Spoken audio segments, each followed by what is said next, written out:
Indian air force में group discussion कैसे होता है। तो प्यारे बच्चों, जब आप जाकर के बैठेंगे तो 15 बच्चों को या 20 बच्चों को इस तरीके से सेमी सर्कल में बैठा दिया जाएगा। सेमी सर्कल में 15 से 20 बच्चों को सेमी सर्कल में बैठाने के बाद आपको इस तरीके के 2 पेज दिए जाएंगे। एक पेज होगा रफ का और एक होगा फेयर पेज।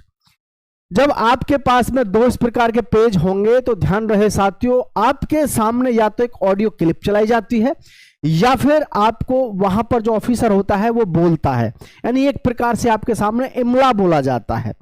वो इमला जो बोला जाता है उसी टॉपिक पर आपको ग्रुप डिस्कशन करना है। लेकिन जैसे ही वो बोलना शुरू करते हैं तो वो थोड़ा सा स्पीड तेज होती है।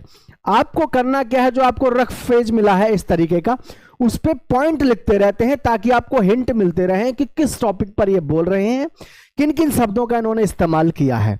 आपने रफ कॉपी पे उसको लिख लिया, जैसे जैसे उन्होंने बोला, जैसे जैसे आपके दिमाग में आया वैसे आप लिखते चले गए।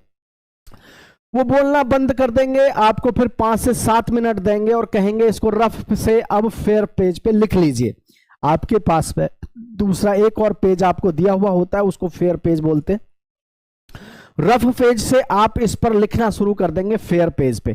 कैसे लिखना है कैसे नहीं लिखना है इसके विषय में मैं आपको डिटेल्ड वीडियो बना दूंगा, ठीक है। जब आप उस रफ से फेयर पेज पे पूरा उतार लेंगे टॉपिक को, उतारने के बाद में प्यारे बच्चों फिर आपसे वो फेयर पेज और रफ पेज दोनों को ले लेते हैं।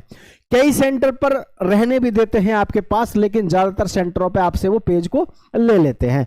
लेने के बाद में तब प्यारे बच्चों आपको 1 बाय 1 बोलना होता है। पहले अपना इंट्रोडक्शन, खुद का इंट्रोडक्शन, उसी के साथ में ग्रुप डिस्कशन में जो भी टॉपिक आपको मिला है उस टॉपिक के बारे में आपको बताना होता है, यानी अबाउट द टॉपिक के बारे में।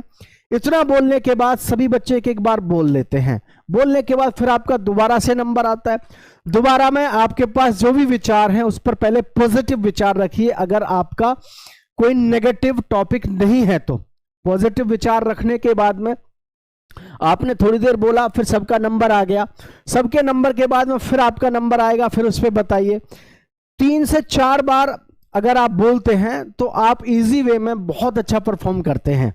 और 3 से 4 बार बोलने के लिए हमारे पास में ऐसी ऐसी टेक्निक है कि कोई भी कैसा भी टॉपिक हो उस पर आप आसानी से बोल सकते हैं। इसीलिए मैं हमेशा कहता हूं इंग्लिश स्पीकिंग का बहुत बड़ा कोई रोल नहीं है एयरफोर्स फेज 2 में। सिर्फ जरूरत है तो उन टेक्निक्स को सीखने की और उन सभी चीजों को समझने की जो आपको एयरफोर्स के ग्रुप डिस्कशन में क्वालिफाई कराती हैं। प्यारे साथियों, किसी भी प्रकार की जानकारी के लिए आप दिए गए नंबर पर कॉल कर सकते हैं। मैं लगातार पिछले 12 वर्षों से 13 वर्षों से एयरफोर्स की तैयारी ही बच्चों को करा रहा हूं।